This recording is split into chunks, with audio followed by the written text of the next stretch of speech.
네, 안녕하세요. 예스맨입니다. 여러분들의 구독과 좋아요로 이 채널이 유지되고 있습니다. 네, 영상 속도는 1.5배를 추천드리는 바이고요.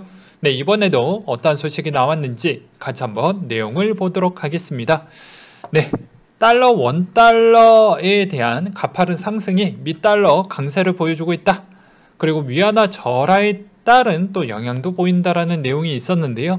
자, 통화적 관점에서 또 코인이 빠질 수가 없죠. 어떤 분들은 또 해당 있는 암호화폐를 통화적 관점으로도 또 보시는 분들도 있기 때문에 이 내용 상당히 중요하다라고 생각이 들어서 한번 준비를 해봤습니다. 같이 내용을 보도록 하겠는데요. 자, 그렇게 강세를 보여주고 있는 이유는 미 연준의 매파적 스탠스로 인해서 테이퍼링이 공식화도 되었고 그 시점으로 통화정책에 대한 시점이 좀 더 빨라질 수 있기 때문에 미 달러에 대한 강세가 이어질 것 같다라는 생각이 더 들어서 통화에 영향을 주었다. 그래서 주변 국가들의 통화에 영향을 주었다라는 주장이 나오고 있는 실정입니다. 그리고 미 연준의 이중 채무 달성과 미 달러의 강세 가능성이 좀 보여진다라는 것인데요. 원자재 가격 상승과 기저효과, 공급망의 변목 향상 외에도 정상화 과정에서 수요 측 물가 압력이 동반되고 있다라는 점이 앞으로 인플레이션을 더 불거질 수 있다라는 것에 따른 주장이 나오고 있는 실정입니다. 그렇기 때문에 앞으로 연말에 환율은 어떻게 될 것이냐에 대한 예상도도 한번 좀 봐야 되겠죠. 자, 미국의 고용시장이 정상화가 되면 4분기 연준의 테이퍼링의 공식화가 미 달러의 강세를 보일 확률이 매우 우세해지고, 그리고 미국의 쌍둥이 적자가 상단의 제한에 연말까지 닿아서 달러는 완만한 상승세를 나타내 줄 것이다 라는 이야기가 나오고 있습니다. 그래서 이제 달러 인덱스 추이를 제가 자주 다뤄드렸던 이유는 최근에 변화가 좀 보여주려고 하기 때문에 이 내용을 좀 다뤄드렸던 부분이고요. 이게 또 이만큼 올라가는 배경이 나오게 되면 상대적인 주변 국가들 한번 볼까요? 멕시코가 최근에 비트코인에 어떻게 행동을 보여주고 있는지가 여기서 딱 해당해 있는 이 지표만 보아도 알 수가 있겠죠. 그래서 대다수에 있는 국가들이 화폐가 똥이 되어가고 있는 형태라고 볼 수가 있겠죠. 즉 달러가 강세면 나머지 부분에 또 반비례 형태로 될 수밖에 없기 때문에 그 영향도 있겠지만 이거는 또 여러 가지 측면을 좀 봐야 됩니다. 달러가 강세일 경우를 제외하고도 경제적 영향으로 인해서 통화가 박살난 국가도 있죠. 그거는 과거에도 좀 보여드리기도 했지만 여기에서도 보여드리기도 했습니다. 요 자료에서도 보여드리기도 했어요. 그래서 요 밑에 보시게 되면 요 위에 있군요. 요 위에 보시게 되면 네, 통화 자유도가 낮은 국가들, 그리고 이번에 팬데믹 현상을 빠르게 복귀하지 못했던 국가들이 이번 영향을 지대로 받고 있는 실정이다. 이렇게 좀 봐주셨으면 좋겠습니다. 그래서 미국의 영향이 상당히 중요하기 때문에 미국에 대한 내용을 좀 더 많이 다뤄드릴 수밖에 없다라는 거. 그리고 해당에 있는 코인은 경제적 체력으로 보았을 때 가장 민감하게 움직이기 때문에 그것을 상당히 또 배제할 수 없다라는 점을 꼭 기억을 해두시면서 이 내용을 좀 바라봐 주셨으면 좋겠습니다. 그래서 소비자 물가도 상당히 중요하고 실업률 추이도 상당히 중요하고요. 미국의 비농업 부분에 대한 구인자 수도 가파르게 증가를 했지만 참가와 참여율 자체가 여전히 낮게 깔려져 있다라고 되어져 있죠. 그러니까 아직은 좀 시기상조이다라고 저는 보고 있는 실정인데요. 아마 바이든 대통령에 대한 정책에서 저의 매우 주관적인 그리고 제 예상치인 것인데 내년에 아마 이게 좀 발목을 잡을 수도 있지 않을까라고 생각을 하고 있습니다. 3분기 재정적자 추이를 상향 조정을 해야 되는데 이게 기존의 경제적 시스템이 약간의 불안 요소가 한 두세 가지가 있기 때문에 그것을 어떻게 처리하냐, 얼마만큼의 예측 범위 안에 들어와서 판단할 수 있을 정도가 되냐가 상당히 중요할 것 같은데 이게 쉽지 않을 것 같고요. 그렇기 때문에 아무래도 부채의 상한선에 대한 언급으로 인해서 해당에 있는 바이든 대통령에 대한 또 바이든 정부에 대한 그런 평가와 정책을 진행하기에 많은 자금이 집행이 또 될 거 아니겠습니까? 그거에 따른 진통이 나올 수가 있기 때문에 상당히 좀 경제적 성장에 또 약간의 물음표가 또 있지 않을까라는 생각도 없지 않아 있고요. 그리고 하나 더 뽑아보면 최근에 인도, 네, 인도 코로나 바이러스 주체가 상당히 심각한 형태를 보여주고 있습니다. 지금 한때 뭐 4월, 5월 달에 인도발의 이 코로나 바이러스가 앞으로 변수가 좀 커질 것 같은데요. 그 이유는 왜 그럴 것 같습니까? 자, 인도가 엄청나게 피해가 컸습니다. 그런데 이 주변 국가의 이쪽과 이쪽이 다 피해를 많이 보고 있죠.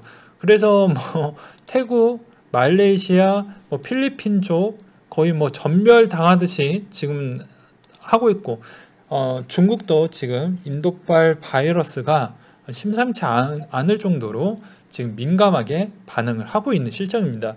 이렇게 되면 또 한 번에 대한 테이퍼링이 오히려 좀 더 많이 뒤로 연기될 수 있는 가능성이 존재를 합니다. 그렇기 때문에 이 점을 현 시점에서 테이퍼링에 대한 속도에 대한 립 서비스가 계속 지속되다라고 저는 보고 있고 그게 여러 가지 변칙과 변수가 너무 많이 있기 때문에 요것이 어떻게 풀어나가느냐에 따라서 좀 달라지지 않을까라고 생각이 듭니다. 그렇기 때문에 만약에 테이퍼링에 대한 속도가 다시 재조정이 들어간다라고 이야기가 나오게 되면 코인은 또 다른 방향성, 즉 3방으로 갈 수 있는 가능성도 남아져 있겠죠. 그렇게 좀 보실 필요성이 있거니와 농협은행의 빗성 코인원 계약에 9월 24일까지 일단 연장을 했다라고 합니다. 연장을 했다라는 측면이 아니라 원래 상반기와 하반기 두 번 해서 연장을 하는 거예요. 네, 계속 이 라이센스가 유지되는 게 아니죠. 그 다음으로 뉴욕 시장의 유력 후보가 뉴욕시 비트코인 중심지로 만들 것이다 라고 이야기를 했는데 이제 뉴욕 쪽에 대한 크립토의 투자자들이 꽤 많죠. 그러니까 당연히 그 해당에 있는 그 영향을 그대로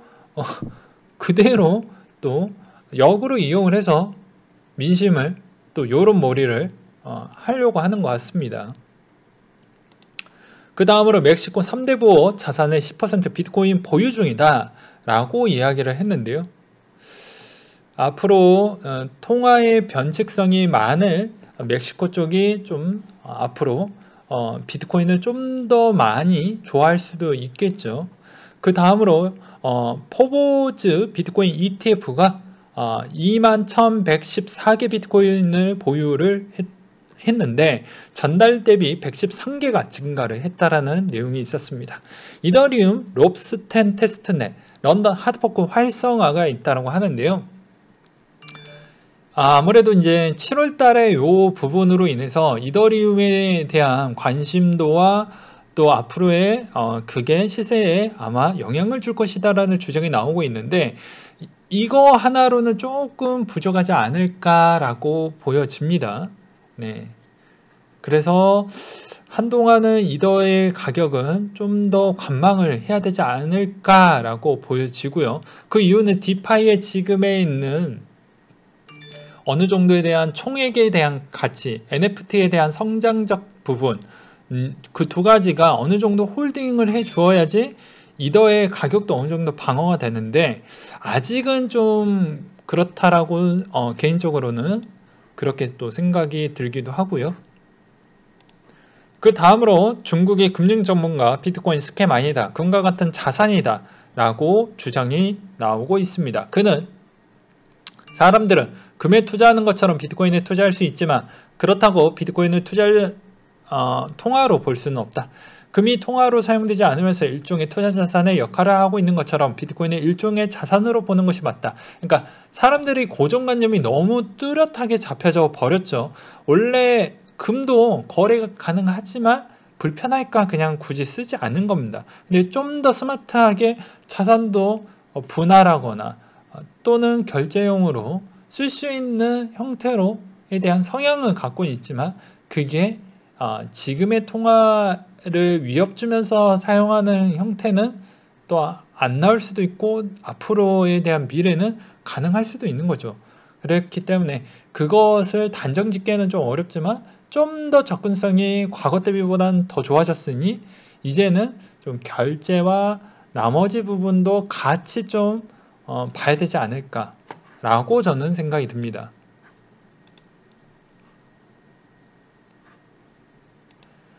그리고 FIU가 가상자산 지간업자의 수탁업자 167곳 위장 계좌도 색출한다라고 되어져 있는데요. 최근에 이런 내용을 보게 되면 좀 재밌습니다. 왜 재밌냐? 저는 좀 이렇게도 생각을 해보았거든요. 최근에 보게 되면 정부 쪽의 입장은 비트코인에 대해서 상당히 세금을 기피하는, 그러니까 그런 범죄인 거죠. 어떻게 보면 범죄자들의 비트코인을 어떻게 해서든 뽑아내려고 하는 것 같습니다. 되게 재밌죠. 그리고 그 비트코인을 또 언제 팔 것인지도 여러분들은 요 내용도 잘 체크를 하셔야 됩니다. 이때까지 정부가 갖고 있었던 비트코인이 한 번도 빠짐없이 항상 수익권에서 어느 정도 정리가 들어갔다는 거, 경매를 제외한 나머지 부분은 그렇게 수익으로 다 가져갔다는 점이 중요한 겁니다. 절대로 기존에 몰수했던 가격 대비보다 손해보고 판 적은 없었습니다. 제 기억이 맞다라고 하면요. 그래서 되게 웃긴 건 그런 점이다. 그래서 과거에도 보게 되면 비트코인 몰수에서 45배까지 상승을 했다. 그리고 122억 어치 팔아서 국고로 환수하기도 했다. 라고 나왔던 내용이 있었습니다.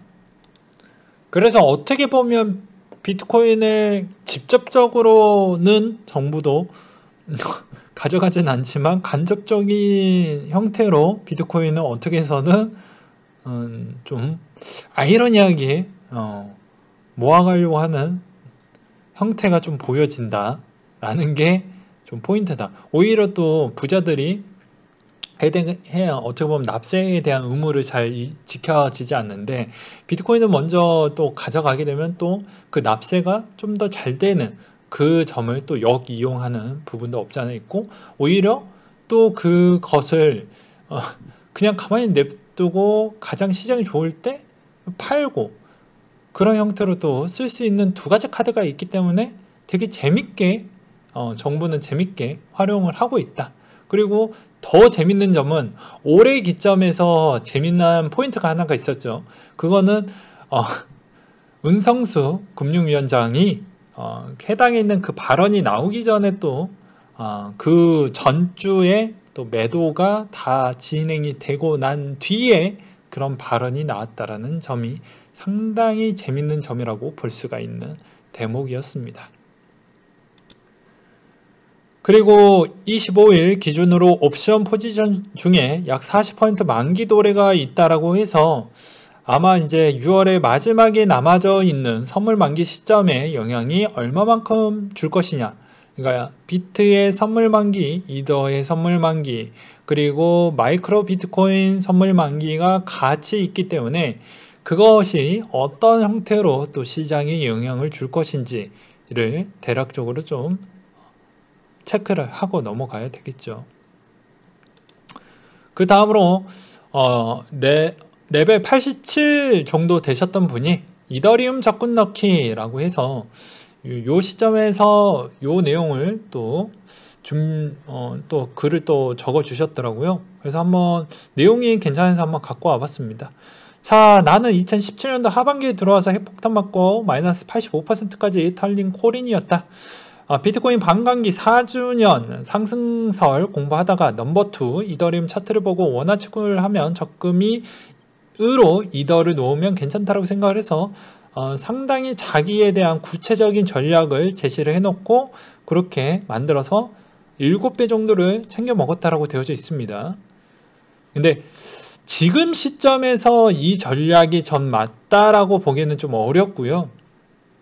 어차피 나중에 제가 하락기가 되면 하락기 패턴에서 쓸 수 있는 3가지 전략이 정도가 있습니다. 네.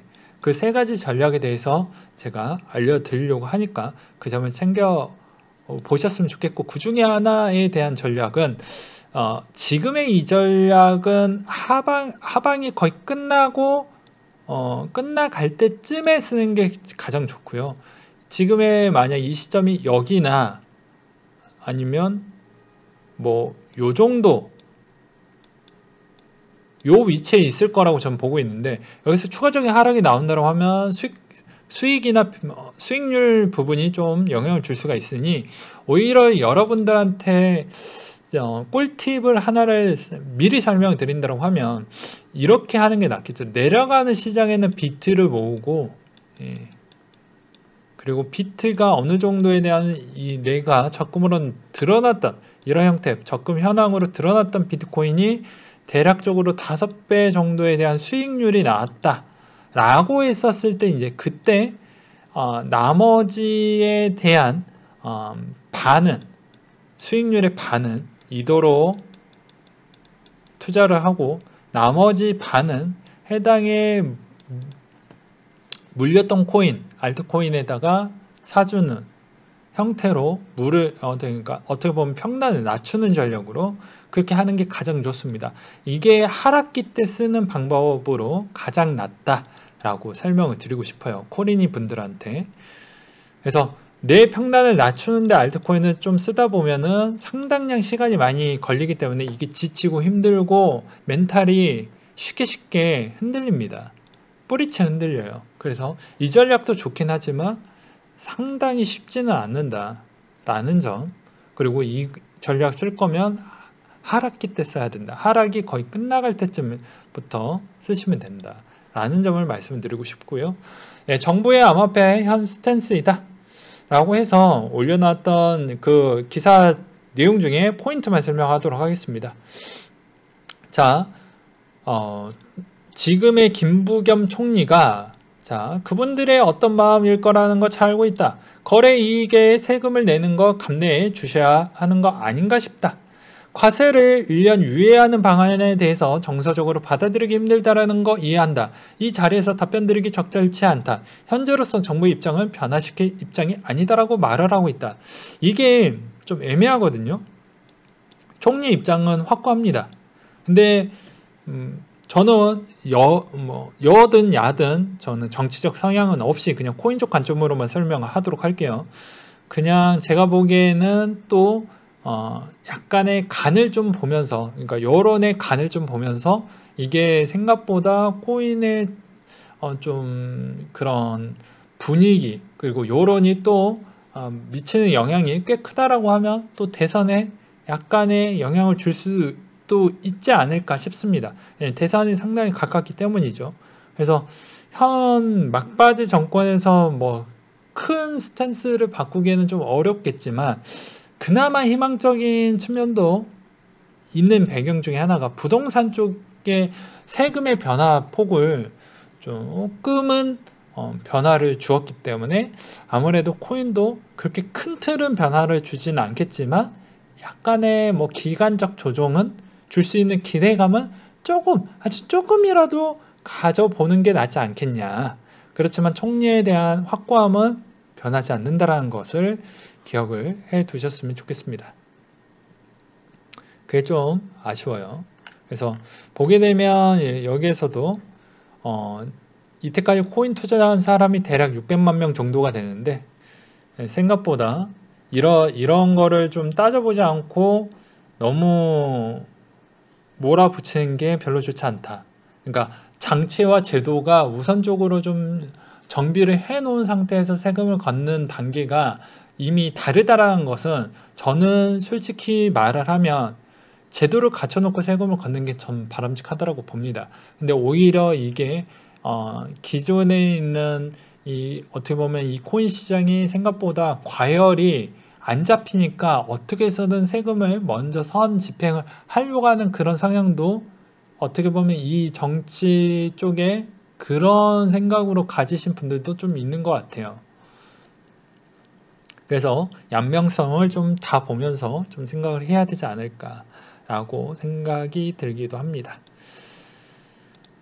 그 다음으로 미국의 상원 의원이 비트코인 저가 매수를 계속 해주고 있다는 내용이 나오고 있습니다. 그래서 폭스뉴스의 인터뷰에서 비트코인 저가 매수를 할 수 있어 흥분이 되고 추가 하락 시 나는 더 많이 살 것이다 라고 있는데, 저도 여기서 좀 더 하락을 해주게 되면, 즉 어떻게 보면 27,000 선을 깨게 되면, 비트코인 27,000선을 깨게 되면 그때부터 추가 매수를 적립으로, 이건 비트코인은 제외로 적립으로 이제 뭐 포트와 전략과 시기를 좀 맞춰가지고 진행할 생각은 갖고 있습니다. 근데 지금에서 바로 하지는 않을 거고요.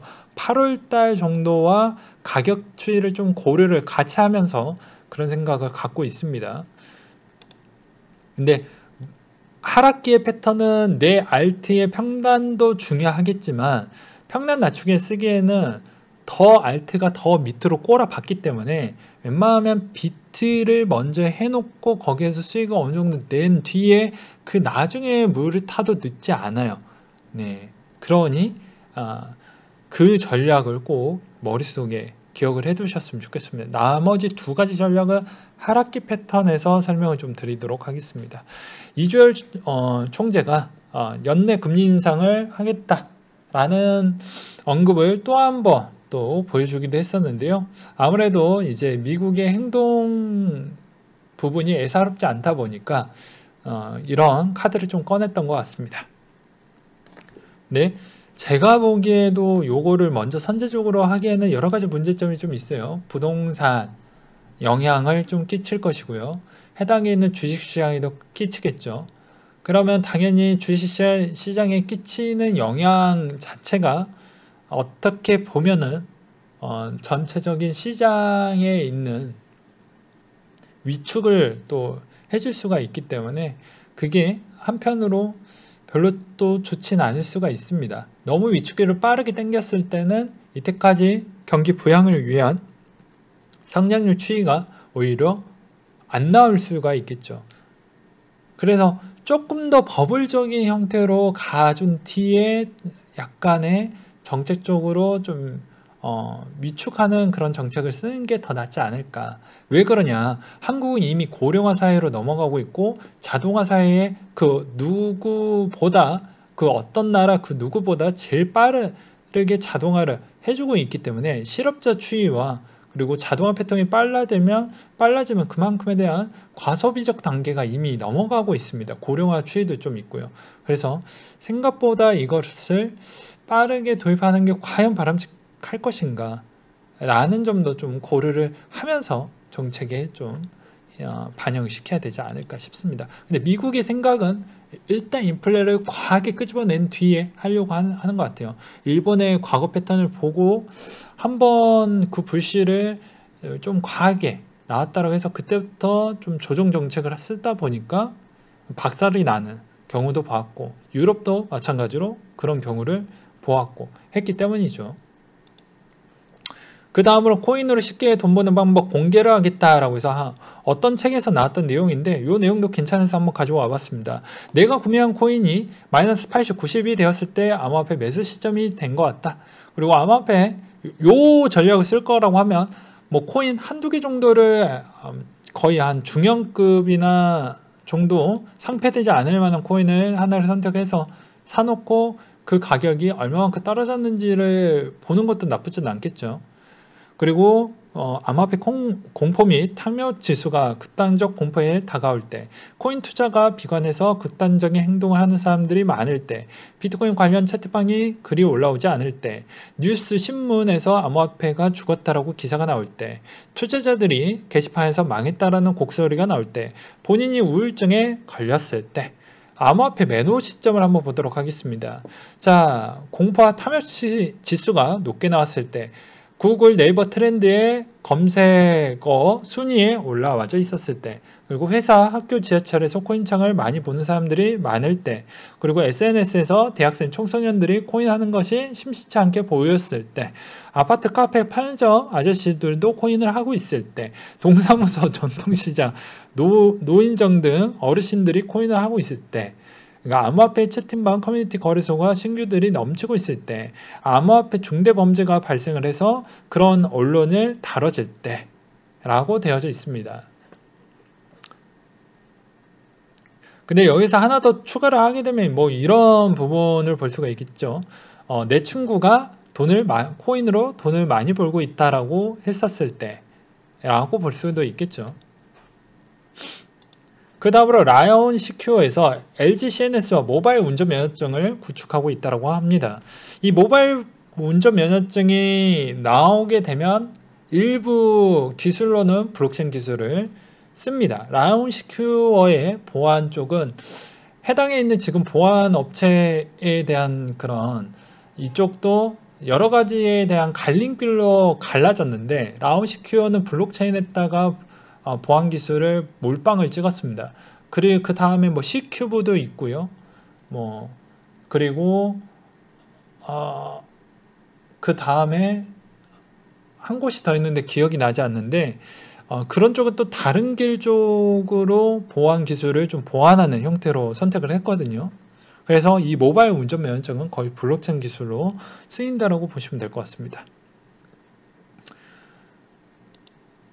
그리고 비트코인 캐시 7월 1일 리브랜딩 내용이 담겨져 있는데, 해당의 시세와 그렇게 큰 영향을 줄지 저는 좀 갸우뚱하고요. 스카이피플의 NFT 활용 게임 5스타즈에서 게임이 집행정지 가처분의 승소를 받았다고 합니다.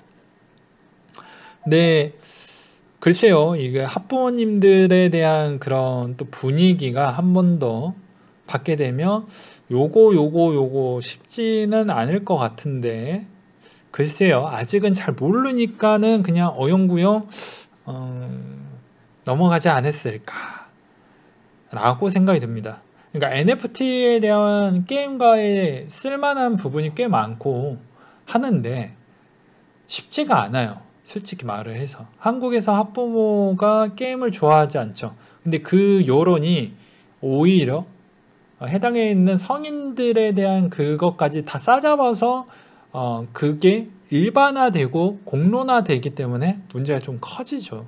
그래서 오히려 게임이 약간 사행성이 더 짙어진다라는 그 부분을 뭘로 실드를 칠 수가 없습니다. 코인과 게임이 결합이 되면 약간의 사행성이 짙어진다라는 그 주장을 좀 저해할 수 있을 만한 반론을 낼 수 있는 게 별로 없어요. 예, 납득을 해줄 수가 없죠. 그래서 그걸 어떻게 잘 풀어나갈 것이냐도 나중에 좀 그럴 것 같다라는 얘기와, 비트코인 선물 시점 제발 챙겨서 대응을 하셨으면 좋겠습니다. 그 다음으로 21년도 6월 23일 기준으로 이더리움 최상성 데이터 내용이 올라온 게 있는데요. 채굴기 기반은 RTS 3070, 3080, 2060, 슈퍼, 그리고 RTS 580 등등 여러 가지가 있습니다. 그래서 여기에서 나올 수 있는 총 해시 부분과 채굴량, 수위, 소비 전력, 전기요금, 그리고 비디오 카드 단가, 여기에 구성 비용, 시스템, 원가 회수 계열 수가 나와져 있는데, 여기에서 이제 마지노선이라는 게 있죠. 이더의 가격의 마지노선, 지금 계속 추락을 해주고 있기 때문에, 그래서 얼마만큼 마지노선을 잘 지켜질지가 상당히 중요한 측면이 좀 있다라는 것이 좀 포인트라고 볼 수가 있게 되겠습니다. 네, 오늘은 한 요 정도 선으로 준비를 해 보았고요. 앞으로 이 좀 힘든 2, 3개월 정도가 될 것 같은데, 요 시점 어떻게 잘 극복을 하느냐에 따라서 달라질 것 같고, 해당에 있는 또 여러 가지에 대한 발표문이 어떻게 또 나오느냐에 따라서 또 코인에 미치는 영향이 좀 달라질 수가 있기 때문에 그것을 좀 판단을 하고 올해 농사를 결정하는 형태로 좀 보셨으면 좋겠습니다. 네, 이상으로 마치도록 할게요.